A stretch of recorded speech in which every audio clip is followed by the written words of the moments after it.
welcome to You Can Do It. Today we're working on the Mini. We're part of the Mini series, and which we're looking at changing the O2 sensors.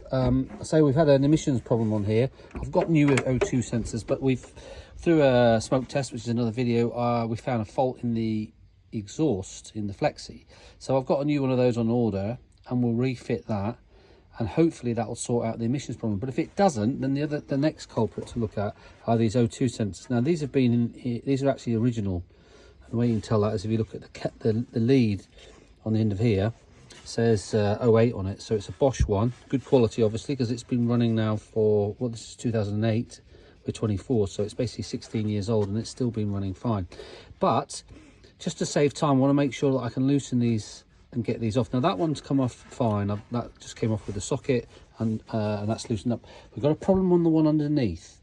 Now we have a situation where there's lots of videos out there saying, well, yeah, just cut the cables, put a proper socket on it, and take it and undo it like that with a bit of force and heat and everything. But what if you don't particularly know whether that O2 sensor underneath is shot or not, and you just don't want to just chuck money away by putting a new sensor on if there's nothing wrong with it?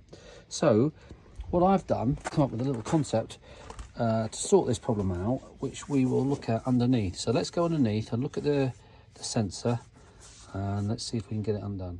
Okay, here's the O2 sensor, look, and here's the cable. Now, all right, these are the standard O2 sockets, so you can put your cable slides in there, and then you can put that on and turn. But obviously the problem with those is because of that slot down there, this as you put a lot of force on there, this can open out and you can end up rounding off your O2 sensor. So my idea is I'm going to put a Jubilee clip over the top of that and tighten that up. So I put that over like that, and then I tighten that up tight. Hopefully they're not going to expand. But of course it's a little bit awkward because you've got to put this on first and then do your Jubilee clip, because you've got to get your cable out of that socket. So let me try and put that up there and assemble it, see how we get on. All right, so there you can see you have to take this at the end off so that you can slip the Jubilee clip over the end of it.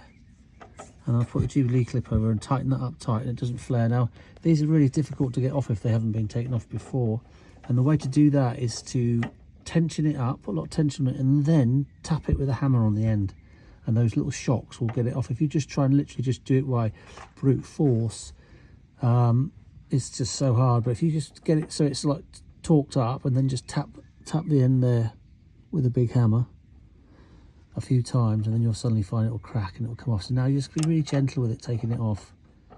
You don't want to strip the threads or mess the threads up if it hasn't. So if it's stiff, just do a little bit of a turn that way and then back again, and that way and back again.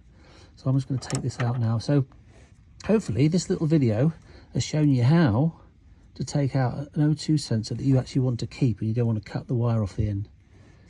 So I can take this off now and reuse it, because I don't think there's anything wrong with it, but I just wanted to just check I can get it off should there be a problem. I need to change it.